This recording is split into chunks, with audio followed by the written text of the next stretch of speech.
Good morning. Happy Monday, or depending when you're watching this. Today, we're going to cover a couple things. We're going to have a bit of fun.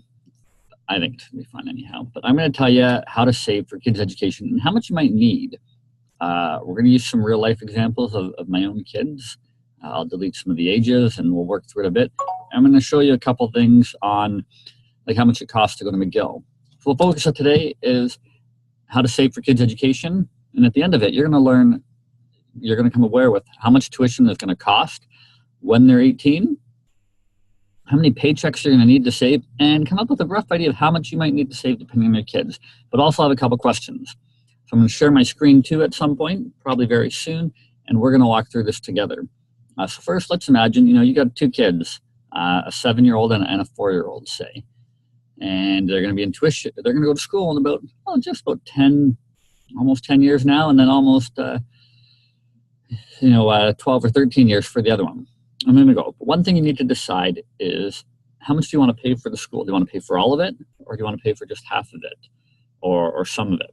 So we're going to come through a couple numbers. We're going to figure out how much you want, and then start saving. And in Canada, in Ontario, we're going to look at specifically, but we can adjust each number accordingly. And this is the sort of things that I do with my clients. At any time, comment, share it. Let people know about this too. So let's take a look. Let's share the screen. I have set up a couple things here. There we go. We're going to share that. Done. That should have worked. I hope it did. So let's say we're going to say for two kids. Child 1 is 7. Child 2 is 4. They're going to start school when they are 18. Both of them. Okay.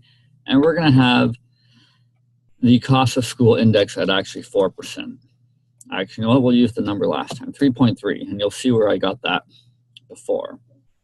Okay, so education, sorry, annual cost in today's dollars. So let's take a look at this article I found online.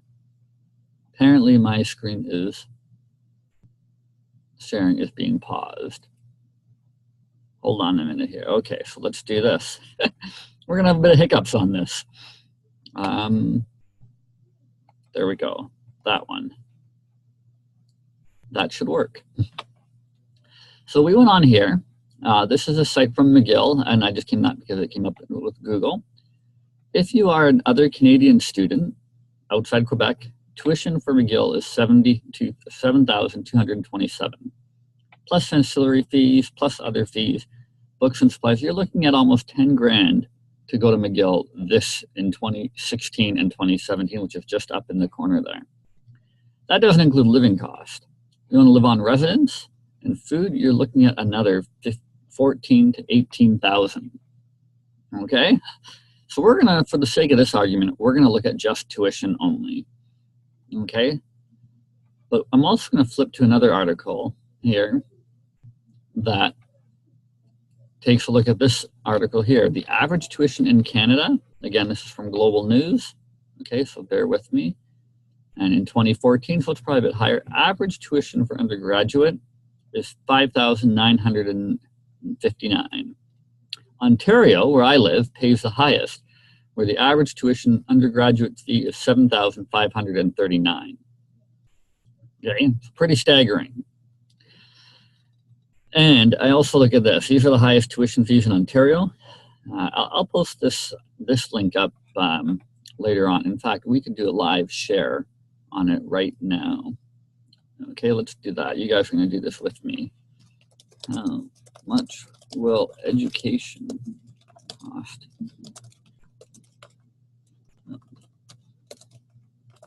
here? Okay, so we're going to share it just on another article I have. Done. Look at that, live sharing here. We're going to go back, lowest tuition fees. And now we're going to look at different programs. So you can see that dentistry, dentist at 20 grand a year. Pharmacy, law is a common one, is 10 grand a year. And these are just undergraduates. So very important to think. And again, these are as of 2013, 2014, which is the latest that Google could find for me.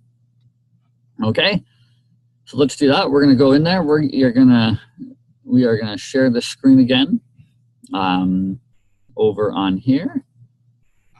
There we go.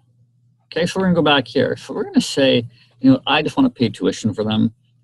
So I'm going to round it up to about 8,000 in today's dollars. So we have 8,000. Costs are indexed at 3.3, which came from that other site. And the initial investment, let's say right now, we have about, say, 6,000 saved for them. For both of them, we're going to, in an RESP, okay? RESP asks for net income because that affects some of the grant money that you can get. Okay, so then we're going to put in, let's say, our estimated net family income, 2 working parents, 80,000 each, let's say 150,000. Could be less, could be more. And we're going to index, which just means inflation. The monthly savings, we're not going to index it, okay? Maybe a 1%. Okay, so every year we're going to put a little bit more in. Tax rate and the student tax rate, we're going to worry about that a little bit later. And these interest and capital gains, okay, I'm going to kind of spread it out and say like 2, 4, Okay, but we're going to say a return rate. I'm going to be cautious. We're going to say a return rate of 6%. Okay, so let's just say 1, mostly capital gains, but it's all in an RESP. All right, so we're looking here. We have 8,000 saved for both kids, which is just tuition if you looked at that from before. We have $6,000 saved up over here. And now we're going to say, okay, for child 1, from now, for the oldest child, we need to save $176 per month to have enough to pay for just their tuition. Then we need for child 2, we need to save $137 per month just to save for their tuition. Whoops, that was not supposed to happen, that screen. Okay, so we're going to go back here again. We're going to take a look at this because it might have all just erased itself, and it did. We'll block out the names here a little late. 8,000 again. Okay. 2. 8,000 again. All right, we're going to cost it 3.3. We have 6,000 saved up in RESP. Okay. 150. And we'll keep it at interest. Okay, and we're going to interest it at 1%. All right. And the return rate we're going to say is 6. So there you go. So I'm going to pull this over here. And we're going to look at that. Here's the cost of child 1, the total savings and the market value growth, including the government grants.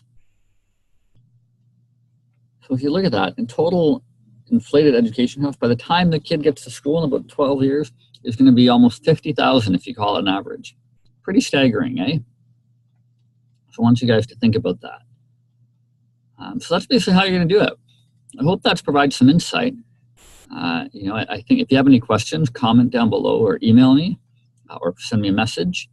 But that's basically, if you have a 7-year-old, they're going to go to school about 10 years. It's going to cost them almost 50 grand. And how much do you have saved up for that? How much do you need to save?